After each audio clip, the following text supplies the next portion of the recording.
अस्सलाम वालेकुम नाजरीन, मैं हूं शायान सलीम। हमारे साथ एक ऐसा जिंदा दिल कपल मौजूद है जिन्होंने खुंजराब बॉर्डर तक बाइक पर सफ़र किया। तो ये जो सफ़र है ये बड़ा ही कोई मज़ेदार हुआ होगा।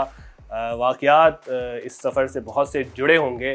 तो क्या जर्नी रही, कैसे इन्होंने अपनी वाइफ को कायल कर लिया कि हम चलते हैं और खुंजराब बॉर्डर तक बाइक पर जाते हैं। और ये माशाल्लाह तमाम सूबों में जा चुके हैं बाइक पर अपनी वाइफ के साथ। तो माहम हमारे साथ मौजूद हैं, हसन हैं। तो इनसे पूछते हैं कि कैसे बाइक पर ये सब कुछ कर लिया और क्या क्या चैलेंजेस सामने आए। एडवेंचर का शौक़ तो शादी से पहले से था और काफ़ी ट्रैवलिंग रही, लेकिन शादी के बाद जब ये प्लान मैंने प्रपोज़ किया इनको कि मैं बाइक पे जाना चाहता हूँ, तो इन्होंने भी काफ़ी अपनी उसका इजहार के शौक़ का कि मैं भी साथ चलूँगी। तो ज़ाहिर है कि एक हमारी सोसाइटी के अंदर एक अजूबा चीज़ थी और मुझे उसके हिसाब से फिर प्रेपरेशंस भी करनी पड़ेगी कि कंफर्ट का और सब चीज़ों का ख्याल रखा जाए। तो फिर उसके हिसाब से थोड़ा मोटरसाइकिल को भी ट्वीक किया कि इतने लंबे सफ़र पे कंफर्ट और सब चीज़ें जो हैं उसका ख्याल रखा जा सके। कितने दिन का टूर था, कैसे शुरू हुआ ये? तो हमने 2021 में बाइक टूरिंग शुरू की। शुरुआत में पहले तो मैं अकेला गया ताकि मैं समझ सकूं कि बाइक टूरिंग होती कैसे। उसके अलावा फिर ये कि हमने फिर सिंगल डे 2 डे के टूर शुरू किए। कुंड मलीर चले गए, वहाँ पे रात गुजार के अगले दिन आ गए। दरावर डैम चले गए, ठट्टा कहीं किंजर लेक चले गए। फिर उसके साथ फिर हमने थोड़े से लंबे टूर स्टार्ट किए। फिर फाइनली जब बिल्कुल कॉन्फिडेंट हो गए हम लोग, तो फिर हमने फिर शुमाला जात कर रुख किया। हमारे कुछ रिश्तेदार जो हैं वो एबटाबाद में रहते हैं, तो हमने ये किया कि यहाँ से हमने बाइक जो है वो बिल्टी कर दी एबटाबाद, और वो बस में ही हम उसको ले गए और उसी बस में हम भी चले गए। बस एबटाबाद पे उतरे हैं, उस घर पे अपने रिश्तेदारों के पास एक आध दिन हमने मिले और उसके बाद से हमने अपना सफ़र शुरू किया। तो हम सबसे पहले वहाँ से कागान वैली से होते हुए नारान, बाटाकुंडी, बेसर और बाबूसर टॉप से होके हम गिलगित गए। फिर गिलगित से हम हुंजा की तरफ गए।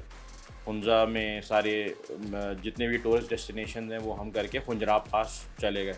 फिर वापसी में हमने कराकोरम हाईवे लेके हम शांगला टॉप गए। शांगला टॉप से फिर हम सवात वैली में दाखिल हुए, मालम जब्बा, कालाम, फिर उतरोड़ और फिर फाइनली हम शाही बाग तक गए। कितने दिन का था ये? तो ये हमने 18 दिन में कवर किया। 2023 में हमने जो टूर किया, अब हमने बहुत सारे इलाका जात देख लिए। अब हमने किया कि अब हम इन डेप्थ जाना है, तो हमने फिर मुख्तलिफ़ जगहों पे जाके इस साल कैंपिंग की। और बोरित लेक जैसे बड़ी मशहूर जगह है हुंजा में, लेकिन सिर्फ 4x4 से एक्सेसिबल थी। तो हमने फिर वहाँ पे बड़ी ऑफ रोड करके हम बोरित लेक पहुँचे। वहाँ पे हमने रात गुजारी, कैंपिंग की अपनी। इसी तरह से हमने इस साल हमने फेरी मेडोज़ भी किया। फेरी मेडोज़ पे भी कैंपिंग की हमने। तो स्कर्दू हम गए, स्कर्दू रीजन के अंदर भी हमने जो है वो उधर भी कैंपिंग की। हम आप यानी कि कैसे आपने सोच लिया कि यार बाइक पे इतना लंबा टूर और फिर थक जाना, 10 और चीज़ें हैं, तो कैसे आपका भी माइंड बन गया कि यार मैं ये एडवेंचर मैं भी करती हूँ? क्योंकि आप माशाल्लाह से हिजाब आपने लिया हुआ है, तो हमारे यहाँ ऐसी फीमेल्स हम बहुत कम देखते हैं कि जो बाइक पे इस तरह अपने शौहर के साथ जाए। तो ये कैसे मैचिंग हो गई ये सब कुछ?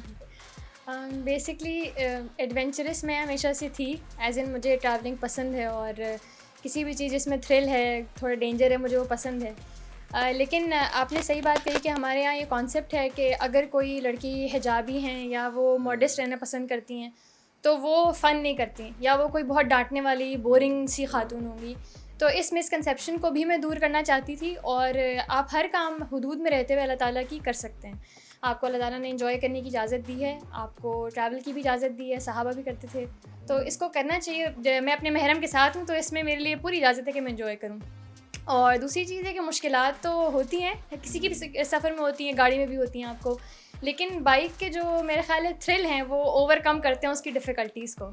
तो इट्स नॉट फॉर एवरीवन, सब नहीं कर पाते। काफ़ी ख़वातीन जो हैं वो कहती हैं कि बहुत मुश्किल है भाई, बैठा नहीं जाता, लेकिन this is the way I like. ये वाला ट्रैवल मुझे बहुत पसंद है। हमारे इस्लाम में भी ये है कि आपने सफ़र करना चाहिए। इल्म है ये भी एक तरह से, आपको पता चलता है कि वहाँ किस तरह के लोग बसते हैं, वहाँ क्या कुछ है। जी जी। तो आप माशाल्लाह जिस तरह बता रही हैं कि हिजाब में भी ख़वातीन ये सब कुछ कर सकती हैं, अपने आप को बापर्दा रख कर भी, तो ये सारी चीज़ें सामने रखते हुए आपने ये सोचा था कि मैं इनके साथ बाइक पे टूर करूँगी? जी बिल्कुल। अभी हमसे कोई ये सवाल करता भी है कि आप हिजाब में कैसे मैनेज करते हैं या आप अपनी नमाज़ वगैरह कैसे मैनेज करते हैं, तो देखें हर चीज़ मुमकिन है। और आप जब निकल रहे हैं तो आप देखें अल्लाह ताला भी कहते हैं कुरान के अंदर सीरू फिल अर्ज़, घूमो ज़मीन के अंदर देखो।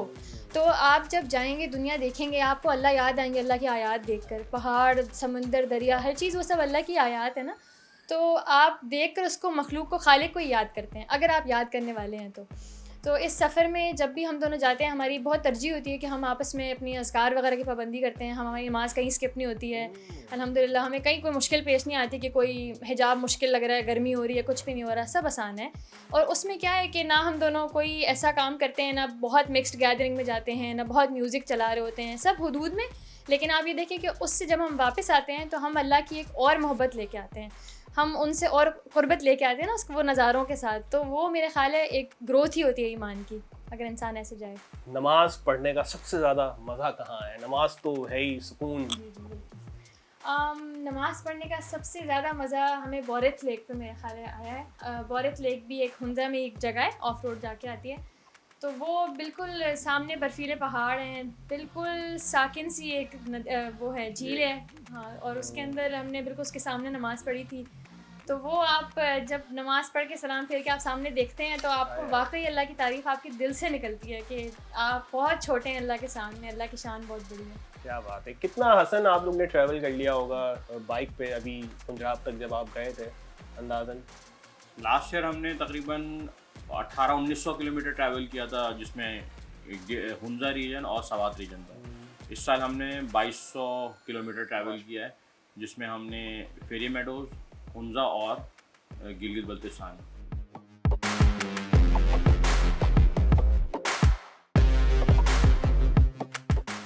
घूमा फिरा, पाकिस्तान देखा और बहुत खूबसूरत है हमारा मुल्क। बिल्कुल। तो क्या आपकी एक्टिविटीज़ क्या होती हैं?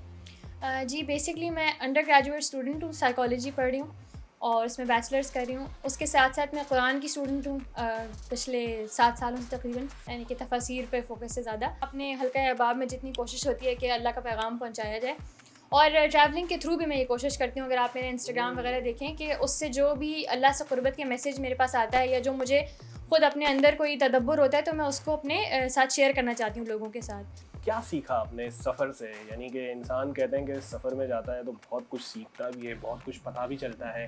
तो मोटरसाइकिल पर आप गईं, क्या क्या आपको मेमोरीज़ तो आप लेके आई होंगी, और क्या ऐसा आपके लिए सबक आमूज़ रहा कि जो चीज़ आपको नहीं पता थी वो आपने एक एग्जाम्पल के तौर पे आपने किया कि यार मुझे ये चीज़ पता चली, वो क्या, वो कुछ बताएं। देखिए जब इंसान के पास बहुत थोड़ा सा इल्म और बहुत थोड़ा सा तजुर्बा होता है तो वो कहता है मुझे बहुत कुछ आता है, और जब वो दुनिया देख लेता है फिर वो कहता है मुझे कुछ भी नहीं आता। तो हम दोनों ने साथ, हसन की वजह से मैंने इंटरनेशनली भी बहुत ट्रैवल किया है इनके साथ ही, तो जिससे, और पाकिस्तान में इतना हमने किया, हमने इतने सारे एथनिसिटीज़ देखे हैं, इतने सारे कल्चर्स देखे हैं पाकिस्तान के मुख्तलिफ। आप पहाड़ी इलाकों में जाएंगे तो 5 किलोमीटर पे ज़बान बदल रही है, कल्चर मुख्तलिफ हो रहा है। तो आप उससे ये सीखते हैं कि आप कितने छोटे हैं और ये दुनिया कितनी बड़ी है और आपकी अहमियत बिल्कुल एक ज़र्रे के बराबर है। तो सबसे बड़ी चीज़ जो हम दोनों ने मेरे ख्याल यही सीखी कि आजिज़ी, आप आजिज़ रहें और दूसरों के लिए अपना दिल खुला रखें। हसन आप बताएं कि बाइक आपने किस तरह मेंटेन की? आपको यकीनन ये एक चैलेंज है, इतना लंबा सफ़र, और वाइफ के साथ अपने आप को इंसान संभाल ले ऐसे सफ़र में, ये भी बहुत मुश्किल हो जाता है कि भाई वाइफ के साथ जाना और फिर सारी चीज़ों को फेस करना कि ये भी हो सकता है वो भी हो सकता है। क्या कुछ तैयारी थी? पहली तैयारी ये कि in case of any accident, अगर आप गिरते हैं, आपकी बाइक गिरती है, तो आपने जो सेफ्टी सूट्स होते हैं जिसके अंदर सारे पैडेड आपके ट्राउज़र्स और आपके जैकेट होते हैं कि आपको वो मेजर जितने भी आपके पार्ट्स हैं उसको वो प्रोटेक्ट करेगा। या आपकी बाइक गिरती है तो आपकी बाइक के अंदर जो है वो गार्ड लगा होना चाहिए ताकि वो किसी भी इम्पॉर्टेंट पुर्जे को वो डैमेज ना करे। दूसरी चीज़ ये है कि आपके पास कुछ स्पेयर पार्ट्स होने चाहिए एसेंशियल के, क्योंकि बहुत सारे पार्ट्स आपको उन इलाकों में आपको नहीं मिलते, तो कुछ आप अपने साथ रख लें एसेंशियल चीज़ के, खुदा ना खासा कोई मसला होता है तो आप उसको।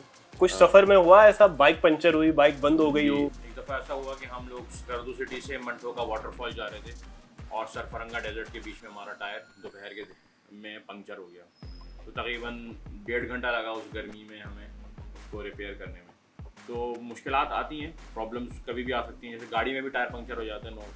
लेकिन ये कि मैंने सीखा किसी पंक्चर वाले साथ 1 घंटा बैठ के कि टायर मोटरसाइकिल का कैसे खुलेगा कैसे पंक्चर रिपेयर होगा, कैसे वापस फिट होगा। मौसम की सख्तियाँ तो ज़ाहिर है हमारे यहाँ टेम्परेचर जैसे जैसे आप ट्रैवल करते हैं बढ़ता रहता है, कम होता रहता है। वहाँ तो ज़ाहिर है शुमाली इलाका जात में तो मौसम ज़्यादा गर्म नहीं होता, तो मौसम की सख्तियाँ, बारिश, बर्फ़, क्या क्या देखा, कितनी बर्दाश्त की? हमने एक दिन में इस ईयर 40 डिग्री और -2 -3 डिग्री देखा है एक साथ, एक ही दिन के अंदर अंदर।